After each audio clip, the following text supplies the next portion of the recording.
please hold for your next available representative.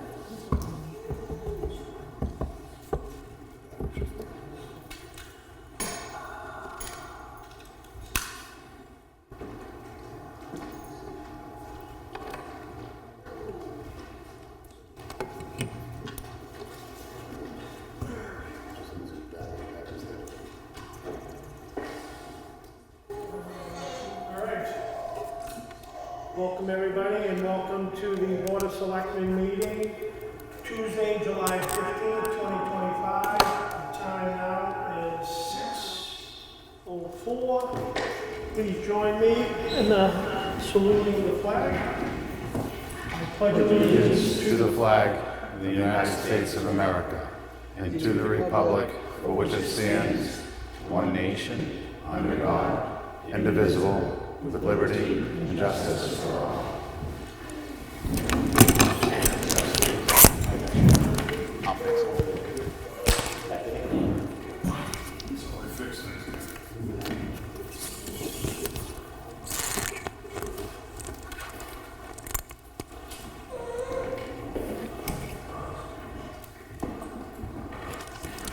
All righty. Citizens input. Anybody that would like to speak on anything that's on the agenda tonight? Ted, can we get the volume down just to hear, please?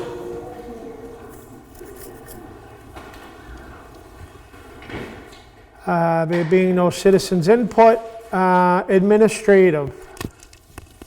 Recreation coordinator hiring.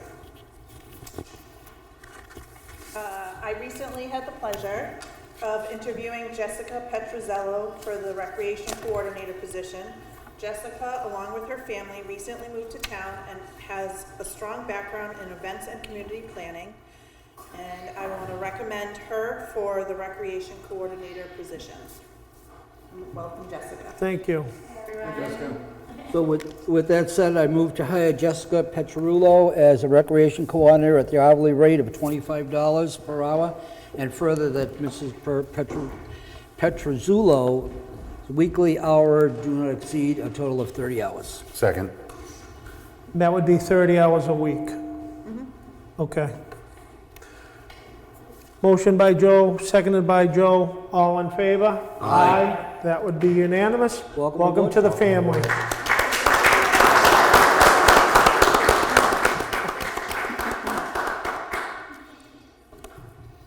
Nice to have you aboard. I see you have vested interest, that's good as well. Yeah, we're very much looking forward to being a part of the community. Awesome. Thank you for the warm welcome. And we have a town employee resignation. Recognition. Chief, Recognition, yes. Ziggy's not resigning.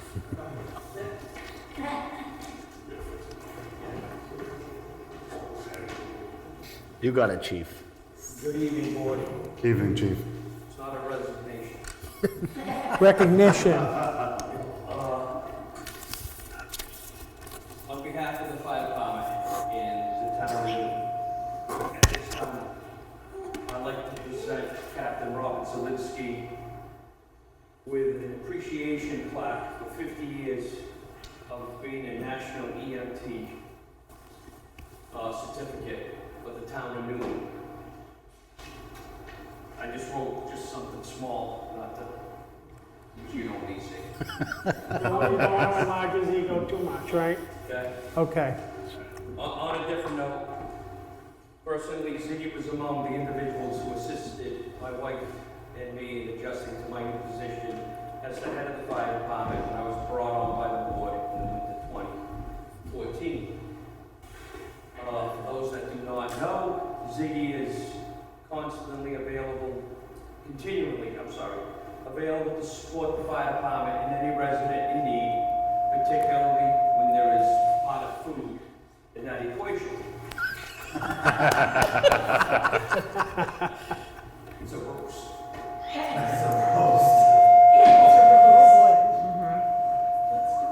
And lastly, throughout my 45-plus years in public service, I haven't encountered many people who have dedicated 50 years to serving as Captain Zelinski has.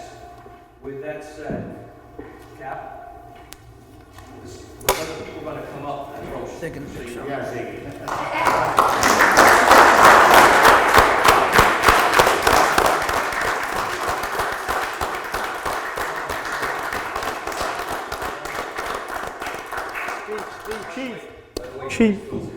Chief, stand next to him so you can get your picture. Yeah, first. Let me see on And there is food. Let me see, all right. We go smile.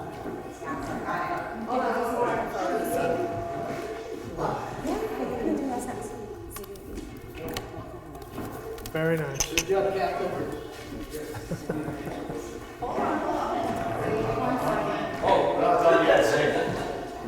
On behalf of the select board, I would like to acknowledge Ziggy's years of emergency service and thank him for sharing that experience with the town of Newton. I hereby present the certificate of appreciation. Thank you very much.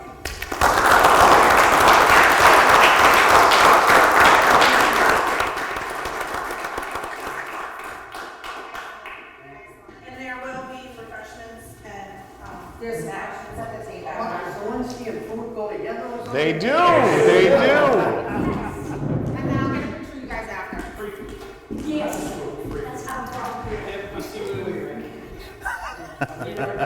My family moved into town in '76, and I just made an EMT in Massachusetts before we moved up here. We didn't really have, it was something called scoop and screw. The ambulance would show up, throw the person in the back, and then really EMS developed from there to treat the patient before you take them. And delivered many babies, saw a lot of horrible things, but the service we got now with the new chief, we got 2 ambulances and plenty of paramedics. I mean, everybody feels safe. The other thing I ask, put the number of your house on the street or on the side of your house. We still have people that don't have their number up there. And we're finding that it's difficult. There's new homes. We used to know everybody. Mabel lived right next to the maple tree, so you find her house. And again, you have a fire, call 911.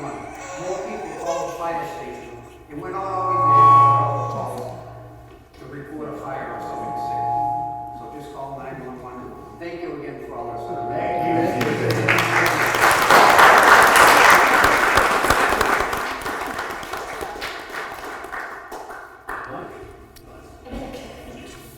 He's taking it back, Zig. Taking the name down, everybody phone.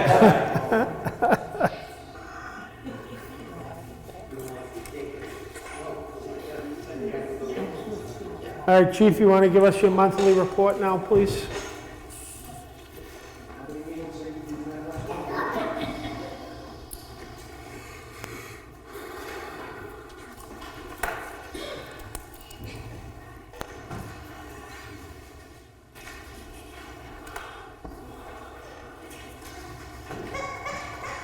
Good evening again, board.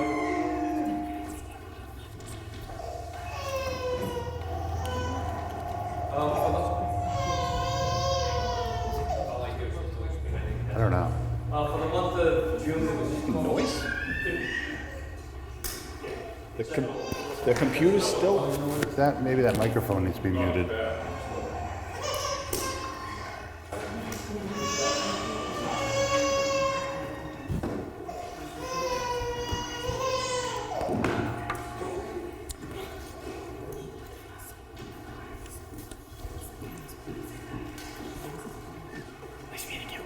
Bye, thank you. Hey, Steve.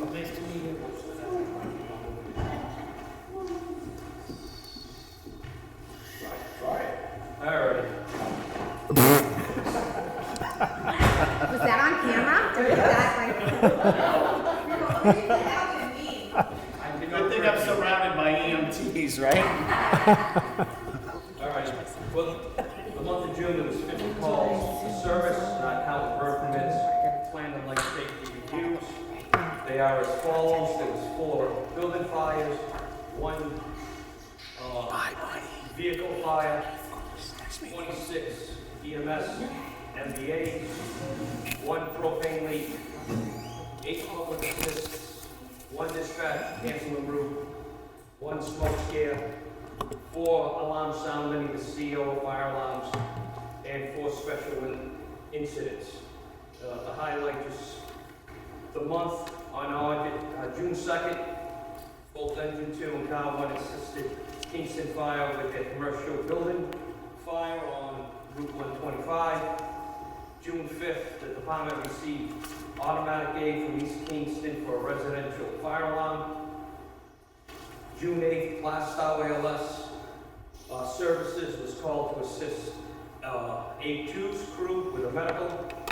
On June 8th, also A2 responded for a medical to the town of Plastow, so we returned the favor. On June 12th, Plastow Fire was called to assist Engine 2 with an excavator fire at the industrial park. On the 15th, A2 responded again for a medical to the town of Plastow. On the 15th, Amesbury Ambulance 3 was called for medical transport, and Kingston Fire was called for personnel assistance. On the 16th, Engine 2 once again did a PTO ride to school event.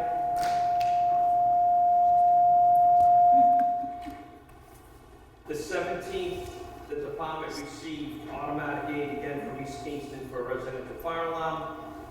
On the 24th, Engine 2 assisted Kingston Fire with a residential fire alarm. On the 24th, the station opened as a cooling center for our town residents. On the 25th, Engine 2 assisted Kingston Fire with another residential fire alarm. On the 26th, Tank 4 and Car 1 assisted Merrimack Mass Fire with multiple brush fires along 495.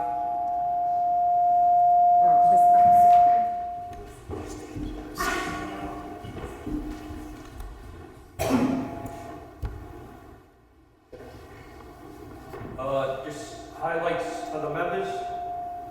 Firefighter paramedic Nicholas Putnam completed the National Pro Board training and is now a fire emergency instructor 1.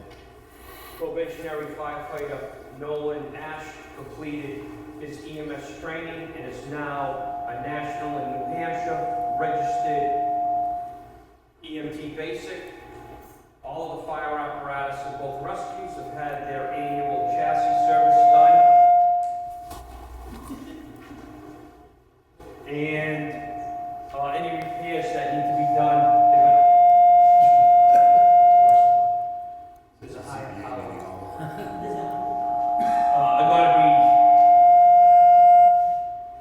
We'll be getting the quote.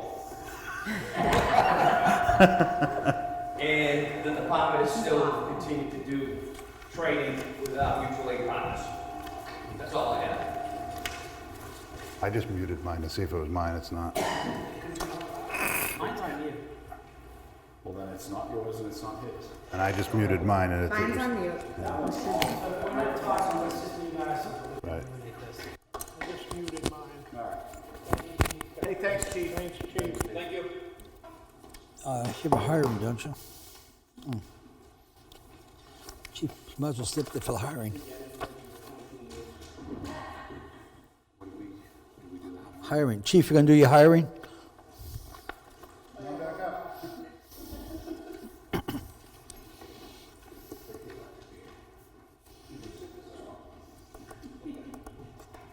Good evening again, board. The fire department's respectfully asking for the board to approve the hiring of firefighter EMT Anthony Dill. Anthony is coming to the town of Newton from the town of Atkinson. They actually recommended Anthony highly to join our force to help us with EMS.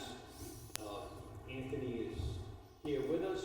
He is coming to the town already with his complete physical time. He's Pro Board certified firefighter 1 and 2, national and New Hampshire certified EMT. He's already had his background check done, everything through the town of Atkinson.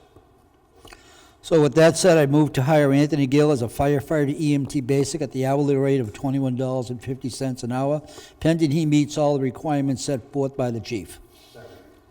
Motion by Joe, seconded by Joe, all in favor? Aye. That would be unanimous, and congratulations. Welcome to the Welcome aboard.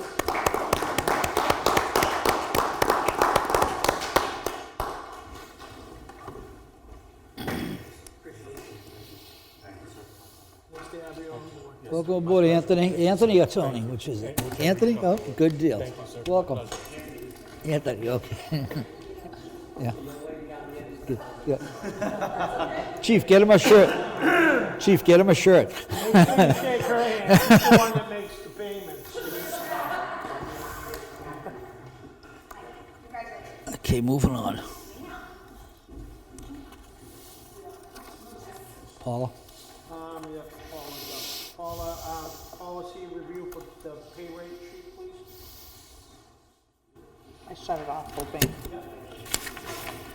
This form, we just wanted to change the takeout signature payroll administrator and make it department head, because the department heads are the ones giving this to us. And town administrator was already on there, and the employee, so that's all. Second? Second. Motion made by this Joe, seconded by That Joe. Excellent. all in favor? Aye. That would be unanimous. Thank you very much. Hands up. And Ian, you want to talk about an easement for tax map 11-15-1, please? Sure.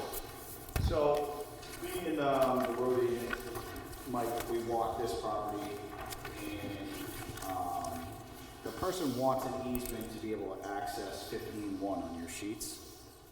Everybody see where 15-1 is? Yep. So the only way that that can happen is the crossing of 17, okay? And that's owned by the town. It's not the cemetery. Number 16 is the cemetery. So in order for us to do an easement at all, the land would have to be surveyed, okay? Because of 17-4 and 17, we need to know exact, and whatever land is back on the other side. It just needs to be surveyed. For us to be able to entertain an easement, we need to know where the property boundaries are. Right. There is Mike, would you call it a walking path? Yeah, Like that's all. There's like a walking path there, but we have no idea whose it is, where it goes. We didn't walk that path. But it needs to be surveyed with boundaries clearly marked, so then we would be able to say, okay, we'll grant the easement from this location and be able to do it and mark it and be like, this is where it is. The other stuff can come after, whether we say foot traffic only or what, all that other stuff can come after, but we can't grant an easement without knowing exactly where the property lines are. Right. Obviously, that's a cost to get a survey, right? Right. So we gotta discuss whether or not that's something we would entertain. The road agent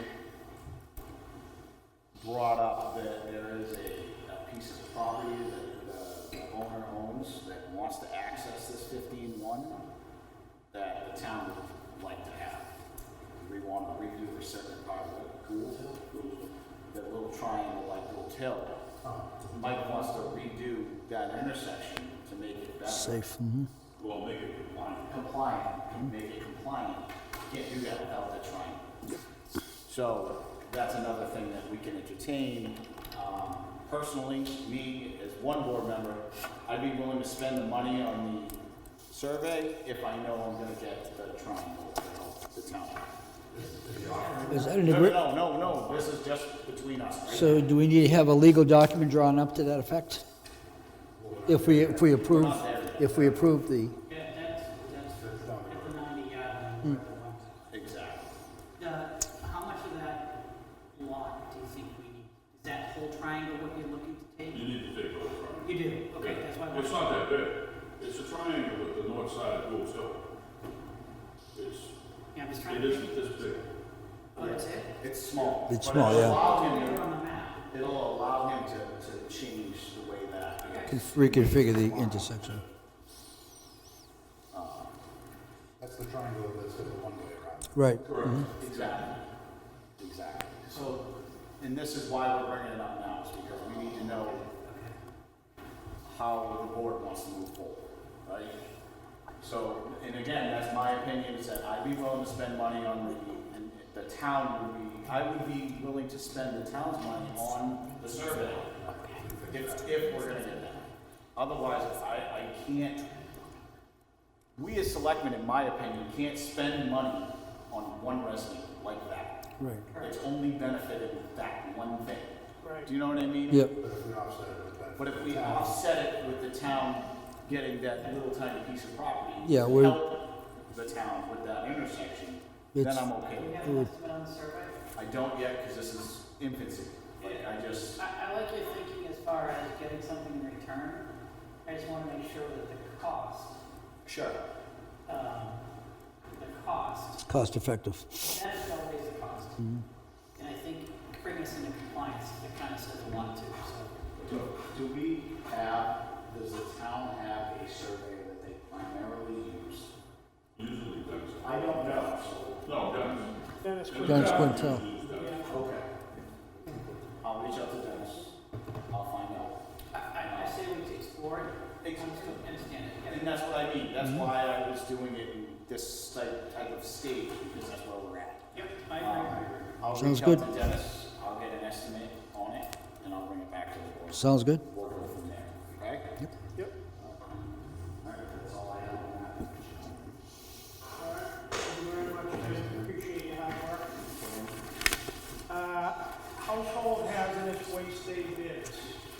So we received 2 bids, and one is from the company who did it last year.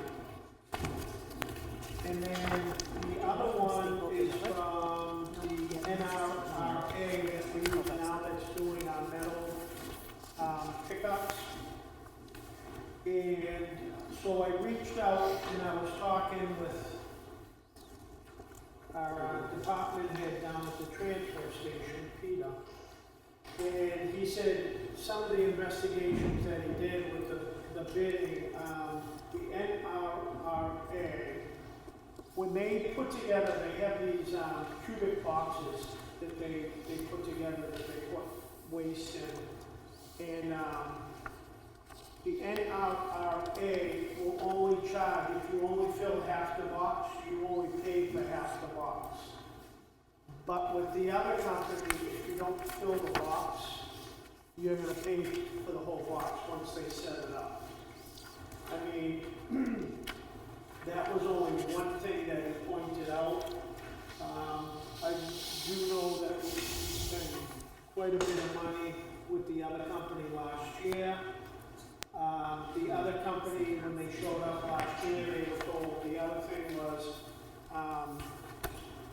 right in the bid, it says that they have to come with a tailgate so that they can load it onto their trucks. And the company that came last year did not come prepared for that. That they ended up having to go out and rent equipment to come back and be able to load it onto their trucks. Yeah, so, I don't wanna say anything bad, but, I'm thinking with what we've been dealing with the NRA, they seem to have their organization seems to be better equipped when they're dealing with stuff, as we have duly noted from the metals pickup that we've been dealing with, and how they've been coordinating that, and they even did some revamping about that. So that's some information on my end from what I've gathered between these two when you look at the bids. But my suggestion is that we need to pick one of these companies sooner rather than later, so that we can get a date set up with them, because I'm sure that they were already booking out. And we want to try to get this done at least by the fall would be the ideal time to do it. So that we're not trying to revisit one of these heat waves. Looking for a motion tonight? Yeah, I think it would be appropriate. I'm okay with it. I'll make a motion to hire the NRA to do the household hazardous waste day for 2025 for town of Newton. Cost not to exceed $26,000. Well, we've already No, budgeted 60. we've already set All right, the so- bid before at All right, 60. so not to exceed $60,000. Right. Second. I'm just gonna second for discussion for a second. What is our indemnification? With hazardous waste, Once these guys take it, they take full control. of we that own it property. to the grave. We own. When you deal with hazardous waste, whoever produces it owns it until the grave.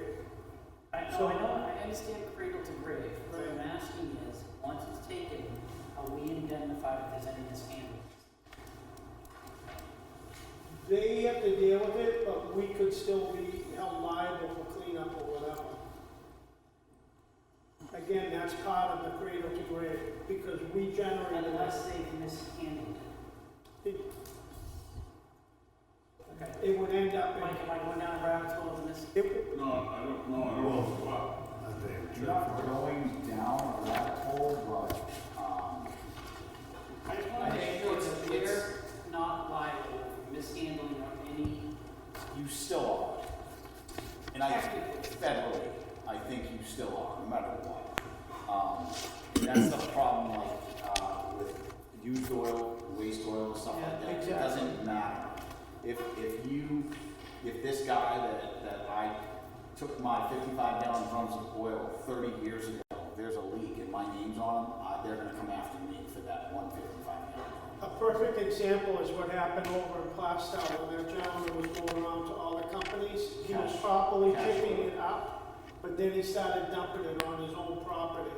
So it was mishandled, and the federal government went after every one of those companies that he picked that oil up from and had them help pay for the cleanup that took place on that property. And that is the problem with hazardous Yeah, waste. I think we're talking apples and oranges. Me personally, and I'm only into this for 5 minutes, listen to you guys. I think we're apples and oranges. Okay. We are the middleman between the residents Yeah. and a company that's going to dispose of this. Yeah, I'd have to do more We research on don't, we are really not hands-on. It's So not I don't know us. why the town would be liable for cradle to grave. Yeah, we're paying for a service, actually, for them to handle everything. Take every resident's name and number, are they? No, I honestly don't know how they do it, but still, we facilitate And that's, the that's hazardous it. waste from the residents to a contractor. I would look into that. I don't think the towns would be liable for the hazardous part of that waste. Yeah, It doesn't even make sense to me, to be quite honest. that's what I'm trying to figure out, that's all. Yeah, it's a valid question. I don't think However, that's we're right. talking about the federal government, Mike. If we're not, so making sense. No, I know, listen, legality, federal government, a lot of it's not common sense, but in this case, we didn't put our hands on it. That's right, because they're bringing in. We did not, as a town, we did not put our hands on it. What does their contract say? Do they have a contract that the board has to Well, sign? we don't have it yet. Well, looking at the quote for the other That's company, what we're reading right now. it says that they take the items out of the vehicle. No, it's 100% accurate. We So- physically, as a town. Residents aren't touching it and our employees aren't touching it. Their employees are. And they're a subcontractor. That Right, extreme but the access. town is facilitating the pickup.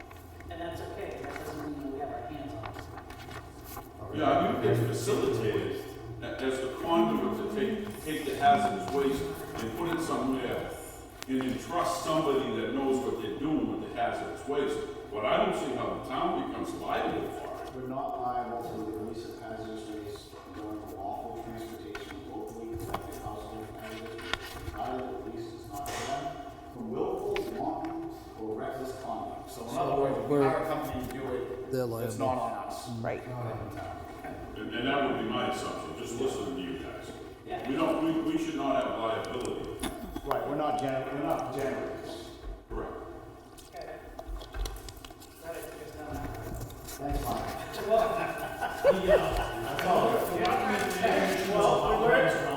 We learned something new. The time. And I know in Exeter, when they did it for us East Kingston residents, you had to sign up in advance, and they schedule you an appointment. So they know who you are, what you're doing, and then they assume they mark it up. But check the property plan, and maybe able to have some. Okay, yeah. Bob, you met Bob. That's Jen. What's that? Jen Robin, Rockingham Planning Commission. Yep. Ask her about All right, so, I made the motion, Mike seconded it. No, someone seconded it, I went for. I seconded it. discussion. So you made the motion, Joe seconded it. We had the discussion. So I'm gonna call for the vote. All those in favor? Aye.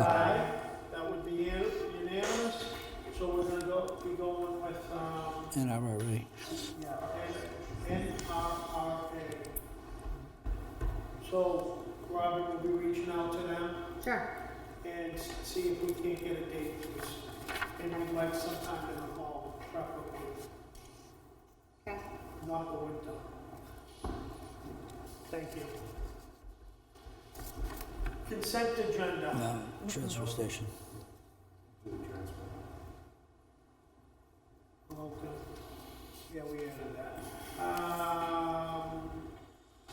The hiring of the transfer station part-time attendant. The town administrator recently interviewed a qualified candidate who is also part-time resident. Full-time resident, part-time employee. Oh, my bad. I was gonna ask about that. No, he's definitely lives here full-time. Okay. Sorry. So, I'll move to hire Constantine Dean Brown for a part-time transfer station attendant at the hourly rate of $15 an hour, not to exceed 20 hours weekly. Second. Motion by Joe, seconded by Joe, all in favor? Aye. So he's probably gonna only be working a couple days a week? Correct. Yeah. Which is good, Pete's, ready to work with him. Announcements? Consent agenda. No, I'm gonna do the announcement first, real quick. So there's Carol Zott is a local artist, and she'll be holding a book signing event this Thursday, July 17th at 6 p.m. here in the main hall. If you can't attend, her book of collected art is now available on Amazon. Congratulations, Carol. I didn't know who she was, so I pulled it up and saw her. So she actually did all the paintings in the town hall, in the offices. Yeah, and they're on lent to us, and they're beautiful, and we are highly appreciative. She does beautiful work. Yeah. Yeah, I like that she rotates them too. What's that? Pages. She'll come in and change the paintings. All right, that I haven't noticed. Yeah, she does. She's been doing it for years. Yeah, I had I just no noticed the name of all. All right, now we'll do the consent agenda. I move to approve the consent agenda as written. Second. Motion by Joe, seconded by Joe, all in favor? Aye. So that's all set. Does anybody have any other announcements? Anything you need to bring up or anything? We are looking at somebody to take Pete's place. He's gonna be coming in for an interview with Paula. I talked with Peter. Peter would be able to get him hooked up with, her name's failing me, at New Hampshire State, to be able to get the 40 hours of training he needs. That way he'll be covered under the state's laws to be able to run the transfer station, but he does have other background information, not information, but qualifications to be able to perform the work that he's filled out with his application. So we'll see what happens with that. Other than that, Rec? The recreation, Pokes and Recreation will be here next next Monday morning and afternoon. They'll be taking reservations for the senior trip, which will be at the Rochester Playhouse.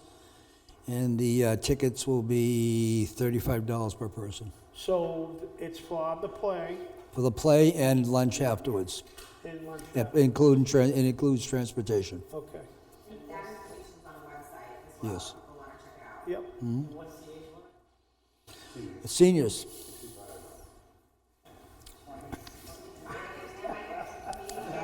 Couple more years. Get some of those benefits, huh? That 6 is staring me right in the face right now. Mike, how's the New Boston Road coming along? Coming along, hopefully paid for. Okay, good. That's phase one. Yeah. I saw you decided to take up on The ride's nice. that. Yeah. The ride, I went on vacation, I came back and the road's tipping off. I'm like, no. yeah, it's like a new road. It's like We did a, have that conversation. it's like a new road. It's like a new road. Yeah. All right, with all that being said, I'll take a motion to go into non-public. I move to enter non-public session under RSA 91A:3B higher. Second. Motion by Joe, second by Joe, all in favor? Aye. So we will close the public portion at 6:39.